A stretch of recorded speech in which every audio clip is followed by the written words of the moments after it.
ऐसी बीवियाँ हैं जो आहिस्ता आहिस्ता अपने शौहर पे मुकम्मल कंट्रोल। सारा ने अपनी भाभियों को साफ साफ लहजे में बता दिया है कि वो अपने भाइयों पे किसी भी किस्म का कोई भी कम्प्रोमाइज़ बर्दाश्त नहीं करेगी। अगर किसी ने भी उनके भाइयों को उनसे छीनने की कोशिश की तो वो ये सब कुछ बर्दाश्त नहीं कर पाएगी। इसके भाई तीनों मिलजुल कर काम करते हैं, इकट्ठे रहते हैं और एक दूसरे से बहुत ज़्यादा मोहब्बत करते हैं, लेकिन सारा अभी इनकी बीवियों को कतई बर्दाश्त नहीं कर पा रही और वो ये इनकी बीवियों को भी साफ साफ बता देगी कि बहुत सी बीवियाँ होती हैं जो अपने शोहरों पर कंट्रोल पाने के लिए उसे अपनी तरफ कर लेती हैं, लेकिन मेरे भाइयों के साथ अगर किसी ने ये सब कुछ करने की कोशिश की तो मैं ये सब कुछ बर्दाश्त नहीं करूँगी, क्योंकि जो औरत तुम्हें इस घर में ला सकती है वो तुम्हें लोगों को इस घर से बाहर भी निकाल सकती है। क्योंकि सारा आप ही नहीं चाहती कि उसके भाइयों पर मुकम्मल कंट्रोल इनकी बीवियों का हो, बल्कि वो चाहती है कि उसके भाई उसके कहने और सुनने में रहें और उसकी बीवियाँ भी ऐसे ही करें। लेकिन सारा आप ही इनकी बीवियों को जब बुलाएगी तो कहेगी कि देखो, अगर तुम लोग मेरे भाइयों को मुझसे जुदा करोगी तो तुम लोग खुद ही इस घर से जाओगी। मैं नहीं चाहती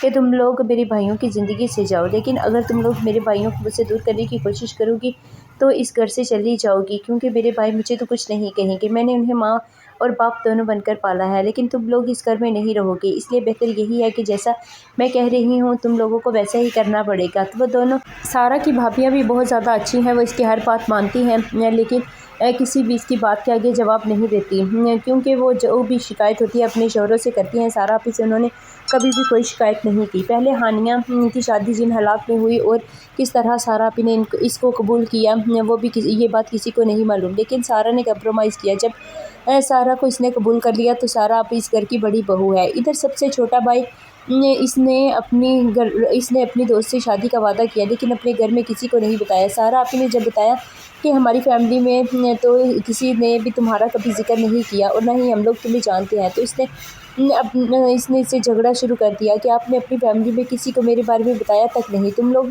मेरी फैमिली में सब लोगों को जानते हो और सब लोग तुम्हें जानते हैं कि तुम मेरे बॉयफ्रेंड हो और मेरी तुमसे शादी होने वाली है, लेकिन तुमने अपने घर में किसी को भी नहीं बताया।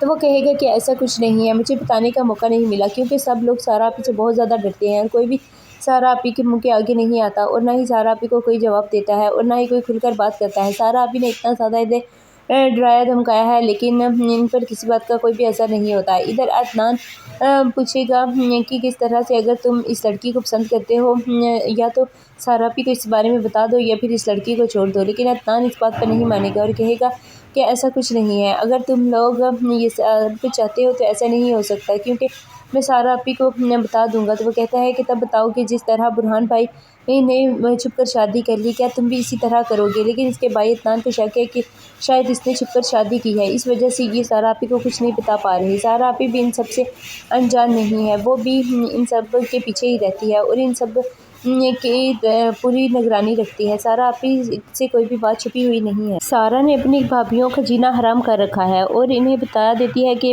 अगर मेरे भाइयों को मुझसे छीनेगी तो ये खुद ही खसारे में जाएंगी, क्योंकि इसके भाई तो कभी भी इससे दूर नहीं होंगे। लेकिन सारा ये बात सोचती है कि अगर इसकी भाभियाँ इसकी कंट्रोल में रहेंगी तो वो सिर्फ इस घर में रह सकती हैं, क्योंकि वो अपनी मनमानी कभी नहीं करेंगी। इधर नरमीन जब बारिश हो रही होती है तो बारिश में भीग जाती है और वो अपने शोहर को भी बुलाने का कहती है, लेकिन उसका शोहर मुसलसल इनकार करता है। वो कहता है कि बारिश में भीगने से मैं बीमार हो जाता हूँ। तो वो कहती है कि अगर किसी को मुसलसल मोहब्बत दी जाए तो दूसरा इंसान भी मोहब्बत का आदी हो जाता है और मैं चाहती हूँ कि मैं तुम्हें इतनी ज़्यादा मोहब्बत दूँ कि तुम्हें भी मेरी मोहब्बत की आदत पड़ जाए। लेकिन अदनान कहेगा कि यह सब फजूल बातें हैं, ऐसा कभी कुछ नहीं होता। वो कहती है कि मैं तुम्हें मोहब्बत देती हूँ, लेकिन इसके बदले में तुम मुझे मोहब्बत दो या ना दो ये तुम्हारी मर्ज़ी है, और फिर देखते हैं कि तुम्हें मेरी मोहब्बत की आदत होती है या नहीं।